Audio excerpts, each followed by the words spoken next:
విశాఖ ఉక్కు కర్మాగారానికి కేంద్రం ప్యాకేజీ ప్రకటించడంతో పాత గాజువాక జంక్షన్లో కూటమి నాయకులు సంబరాలు జరుపుకున్నారు. బాణసంచా కాల్చి మిఠాయిలు పంచుకున్నారు. తీవ్ర ఆర్థిక సంక్షోభంలో ఉన్న కర్మాగారాన్ని పునరుద్ధరింపజేయడానికి 11,440 కోట్ల భారీ ఆర్థిక ప్యాకేజీ ప్రకటించిందని కూటమి నాయకులు హర్షం వ్యక్తం చేశారు.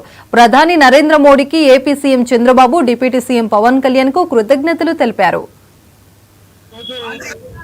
భారత ప్రధాని శ్రీ నరేంద్ర మోదీ గారు వారు విశాఖపట్నం వచ్చినప్పుడే అనుకున్నాం, విశాఖ ప్రజలకి, ఆంధ్ర రాష్ట్ర ప్రజలకి, వారి మనోభావాలకి అర్థం వచ్చేటట్టు, గౌరవించేటట్టు నిర్ణయం తీసుకుంటారని. స్టీల్ ప్లాంట్ ప్రైవేటీకరణ అనే దాంట్లో గత ప్రభుత్వం, రాష్ట్ర ప్రభుత్వం ఏదైతే జగన్మోహన్ రెడ్డి గారు ఉన్నారో సుమారు 7,000 ఎకరాలు మిగులు భూములు అమ్ముకోవటానికి ప్రయత్నం చేస్తూ తను సీఎం గా ఉంటూ కాపాడాలన్న బాధ్యత నుంచి వైదొలిగి పక్కకు నెట్టారు. దాంట్లో భాగంగా ఇన్ని రోజులు పట్టింది. ఏదైతే కూటమి ప్రభుత్వం ఎన్నికల్లో కూటమి పార్టీలు హామీ ఇచ్చినట్లుగానే మమ్మల్ని గెలిపించండి, స్టీల్ ప్లాంట్ కాపాడుతాం, మాకు అధికారం ఇవ్వండి, స్టీల్ ప్లాంట్ ప్రైవేటీకరణ కాకుండా ప్రభుత్వ రంగంలో కొనసాగేటట్టు చేస్తామని చెప్పారు.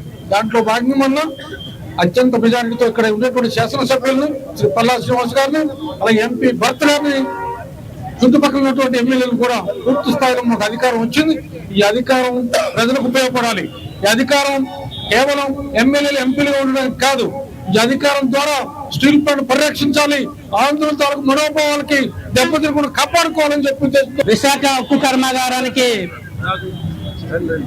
కేంద్ర రైల్వే శాఖ మంత్రి వారు శ్రీ అశ్విని వైష్ణవ్ గారు ఈ రోజు మధ్యాహ్నం 11,440 కోట్లు పునరుద్ధరణ ప్యాకేజీ ప్రకటించినందుకు కూటమి ప్రభుత్వం తరపు నుంచి, జనసేన, బీజేపీ, టీడీపీ తరపు నుంచి, విశాఖ వాసుల తరపు నుంచి, ఉక్కు కార్మికుల సంఘాల తరపు నుంచి మేమంతా ప్రత్యేకమైన ధన్యవాదాలు తెలియజేస్తున్నాం.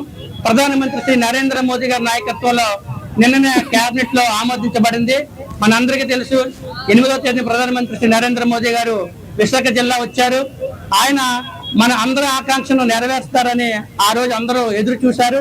ఇది సెంట్రల్ గవర్నమెంట్ పాలసీ అవడం వల్ల అది బహిరంగ చెప్పకుండా ఈ రోజు ప్రత్యేక ఆర్థిక ప్యాకేజీ 11,440 కోట్లు ఇచ్చి మనందరికీ స్టీల్ ప్లాంట్ ని ఆదుకున్నందుకు ప్రధానమంత్రి శ్రీ నరేంద్ర మోదీ గారికి, మన గౌరవ సీఎం గారు శ్రీ నారా చంద్రబాబు నాయుడు గారికి, డిప్యూటీ సీఎం గారు జనసేన అధినేత శ్రీ పవన్ కళ్యాణ్ గారికి, మన విశాఖ జిల్లా ఎంపీ గారు శ్రీభర్త గారికి, టీడీపీ రాష్ట్ర అధ్యక్షులు మన గాజువాక శాసనసభ్యులు శ్రీ పల్లా శ్రీనివాసరావు గారికి అందరికీ ధన్యవాదాలు తెలియజేస్తున్నాం. విశాఖ ఉక్కు కర్మాగారానికి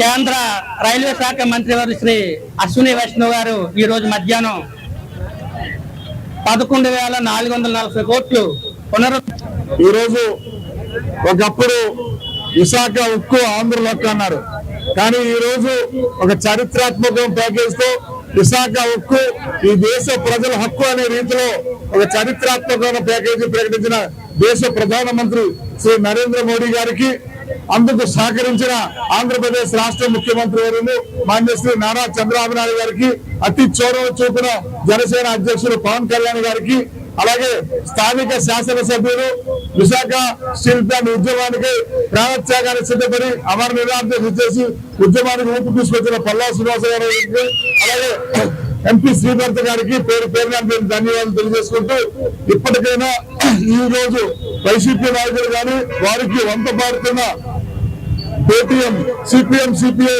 ట్రేడ్ యూనియన్ నాయకులు ఆప్త పరిశీలన చేసుకోవాలి. మీ అంతరాత్మను చేసుకుని ఆలోచిస్తే వాస్తవాలు బయటపడతాయి. గతంలో ఉద్యోగం చేస్తే మరి విజయసాయి రెడ్డి పేరు చెప్తే మీ ప్రాంతంలో కలిసిపోయి, కానీ ఈ రోజు వచ్చి బేరాలు పలుకుతా ఉన్నారు. మాకెప్పుడు కూడా విశాఖ స్టీల్ ప్లాంట్ అన్నా, విశాఖ స్టీల్ ప్లాంట్ కార్మికులన్నా, నిర్వాసితులన్నా మేము గుండెల్లో పెట్టుకొని చూసుకుంటాం. భవిష్యత్తులో కూడా అదే